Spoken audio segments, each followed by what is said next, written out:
오늘도 하나님의 은혜가 우리 가운데 가득하시기를 간절히 축복합니다.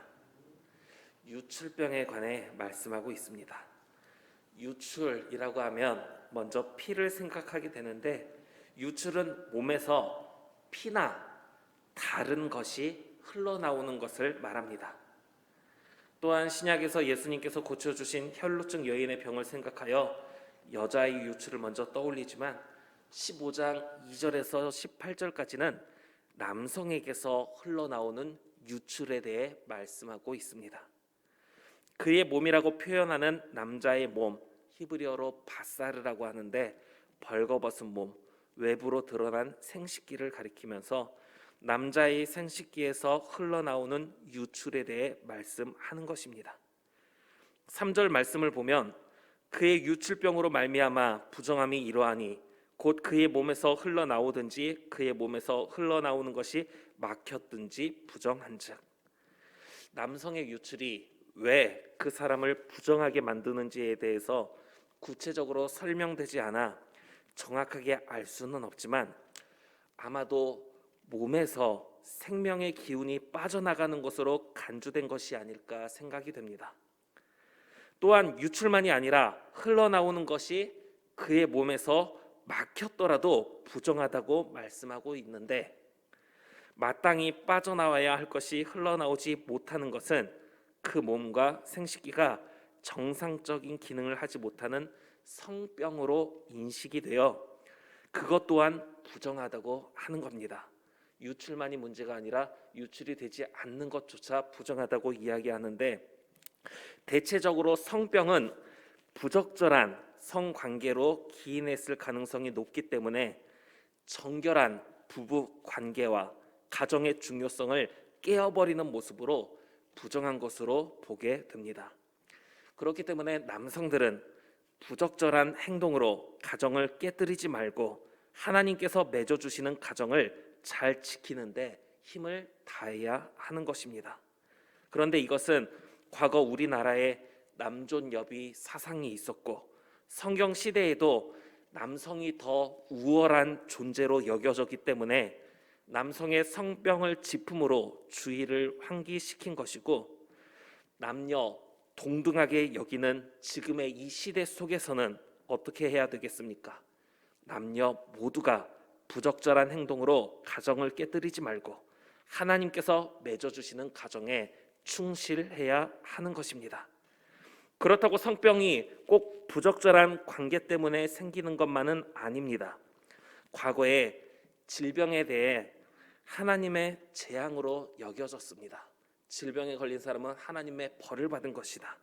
그래서 제자들이 예수님을 향해서 태어날 때부터 맹인된 사람을 가리키면서 이 사람이 맹인으로 난 것이 누구의 죄로 인함이니까? 자기니까? 그의 부모니까?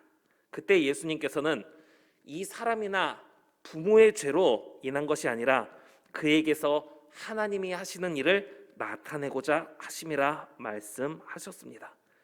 그렇기 때문에 질병에 대해 죄에 대한 징벌의 개념뿐만 아니라 하나님의 뜻을 위해 저렇게 아픈 사람도 있구나라고 이해가 될 수 있는 겁니다.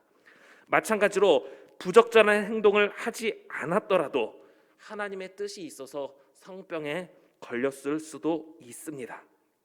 다만 일단은 하나님의 뜻대로 된 것이 아니라고 할 때 그렇게 병에 걸린 문제에 대한 책임, 그 책임을 생각하면서 부적절한 행동을 하지 않도록 주의하는 일에 힘을 다해야 하는 겁니다. 먼저 하나님께서 계획이 있어가지고 내가 이런 아픔과 이런 어려움과 이런 질병에 걸렸구나 하면 이제 하나님의 뜻을 우리는 사모해야 되지만, 그게 아니라고 한다면 나의 부적절한 모습 때문에 이런 모습이 되었구나, 이것을 우리가 생각하면서 주의해야 한다는 것이고, 또 2차 오염이 발생될 그가 눕는 침상, 그가 앉았던 자리, 그의 몸에 접촉한 사람들에 대해서 부정하다고 말씀하고 있습니다. 우리가 어릴 때 밤에 잠을 자다가 이불에 실내를 한다고 하죠. 그래도 그 이불에 흔적이 남는데 몸에서 유출되는 것들이 그 자리를 어떻게 만들겠습니까? 여기서 이제 특징적인 것은 유출병이 있는 사람에게 접촉했을 때 부정하게 되는 것은 물론이고, 유출병이 있는 자로 말미암아 부정하게 된 물건에 접촉하는 사람마저도 부정하게 된다는 겁니다. 내가 유출병에 있어서 무언가를 만졌는데 정결한 사람이 그 물건을 만지면 그 사람은 그 물건을 만짐으로 인해서도 부정하게 된다라는 것입니다. 이 부분에 있어서는 우리도 코로나로 인해 개인 방역만 하지 않고 간접 접촉이 될 수 있기 때문에 그 사람이 앉았던 자리까지도 소독을 하는데, 그것을 생각해 보면 우리가 그 간접 접촉을 해서 걸릴 수 있구나 주의하는 것처럼, 그 당시에도 그 유출병에 걸렸던 사람들이 앉았던 자리, 누웠던 침상, 거기에 이제 접촉한 사람들도 부정하게 그렇게 인식되는 상황이었다 생각을 해볼 수 있습니다. 데살로니가전서 5장 22절 말씀을 보면 악은 어떤 모양이라도 버리라 말씀하고 있습니다. 우리는 유출병이 있는 그 사람만 주의하면 되는 게 아니라 그 사람이 머물렀던 자리도 주의해야 되는데, 어떤 모습이든지 간에 그 형태, 흔적까지도 주의해야 된다, 이렇게 생각을 해야 할 것입니다. 지금이야 코로나가 7일 격리이지만 초기에는 안전을 위해 코로나에 확진되었을 때 14일을 격리했었습니다. 유출병이 있던 자도 그 유출병이 멈춘다고 해서 바로 정결해지지 못하고, 그 당시 기준으로 그 병이 멈추면 그때로부터 7일을 기다려야 했고, 7일을 기다린 후에야 정결 예식을 진행할 수 있었습니다. 그리고 그렇게 정결 예식을 진행한 후 그 사람은 정결하게 되었습니다. 안전을 위해서 좀 더 기간이 있었다. 우리는 그것을 성경을 통해 보는 겁니다.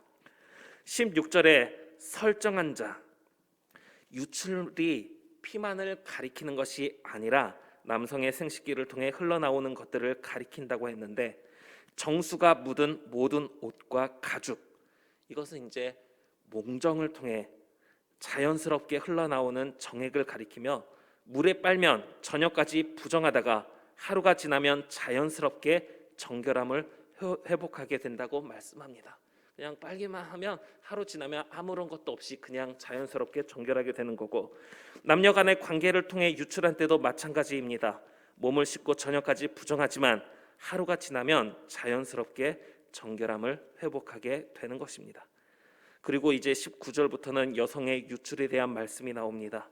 19절에서 24절은 여성의 월경에 대해, 25절부터는 월경이 아닌데도 여러 날 계속되는 유출에 대한 말씀이 이어집니다. 이 성경의 이제 구조를 보면, 성경에서는 이제 무언가를 설명할 때 A, B, 이런 순서대로 설명하는 경우도 있지만, 많은 경우에 있어서 A, B, A 이런 순서의 설명을 하는 경우들이 많이 있습니다. 오늘 말씀도 남성의 성병으로 장기적인 유출에 대한 이야기, 그리고 일시적인 이제 유출에 대한 이야기, 이제 이 뒷부분에 이어질 내용으로 여성의 월경을 통해서 일시적으로 유출에 대한 이야기, 월경이 아닌데 이어지는 장기간에 걸치는 유출에 대한 이야기, 이 순서로 이제 하나님의 말씀이 이어집니다. 이것은 유출에 대한 상황과 환경이 개인마다 다를 수 있는 겁니다. 오늘날 우리는 서로 전혀 다른 삶을 살고 있기 때문에 각자의 삶 속에서 의도치 않게 부정한 모습을 겪게 될 수 있습니다. 이때 우리는 어떤 모양의 장기적인 유출의 모습이든 일시적인 유출의 모습이든지 간에, 어떤 모습이든지 간에 그 안에서 부정한 모습이 되었을 때 부정한 모습이 된 자체가 죄라고 여길 필요는 없고, 중요한 것은 그 부정한 모습에서 정결하게 되는 예식을 거쳐서 정결하게 되어야 함을 하나님께서 말씀하셨다는 것에 주의를 기울여야 하는 겁니다. 부정함 자체가 죄라기보다 부정해서 정결하게 되는 것을 거부하는 것, 부정함 그 상태로 하나님과의 단절 속에 머물러 있으려는 것이 죄이며, 하나님께서 우리가 그 부정함을 벗고 정결하게 되기를 바라고 계신다는 것을 우리는 기억해야 하는 겁니다. 어떤 모습으로든 우리는 우리가 의도치 않게 부정함에 접촉된 사람의 물건을 만짐으로 인해 부정을 입을 수 있습니다. 그러나 그 모습 속에서 어떻게 우리는 그 부정함을 덜어내고 정결한 모습으로 하나님과의 단절된 모습을 거기서 끊어버리고 하나님과 가까워지는 모습이 될 수 있는가, 여기에 주의를 기울여야 한다라는 것입니다. 사랑하는 우리 성도 여러분, 오늘 말씀을 보면 몸에서 유출이 돼도 부정하고 멈춰도 부정하고 이래도 저래도 부정한 그 부정 자체에 초점을 맞추지 말고 그 부정함에서 정결하게 되는 데에 초점을 맞춰야 한다는 것을 기억하는 저와 우리 성도님들 되시기를 바랍니다. 에스겔 18장 32절 말씀을 보면 주 여호와의 말씀이니라. 죽을 자가 죽는 것도 내가 기뻐하지 아니하노니 너희는 스스로 돌이키고 살지니라 말씀하고 있습니다. 죽어야 될 사람, 마땅히 온갖 죄로 인해서 하나님 보시기에 이 사람은 죽어 마땅하다 여겨질 사람이 있을 수도 있을 텐데, 하나님은 그런 사람마저도 죽는 것을 원치 않으시는 겁니다. 하물며 하나님의 자녀 삼으신 우리가 부정함으로 인해 하나님과 단절된다면 어떻게 되겠습니까? 하나님은 그렇게 되지 않도록 우리가 정결하게 될 수 있는 방법, 어떤 모습으로 우리가 부정을 입었든지 정결함을 될 수 있는 길을 알려주시는 것입니다.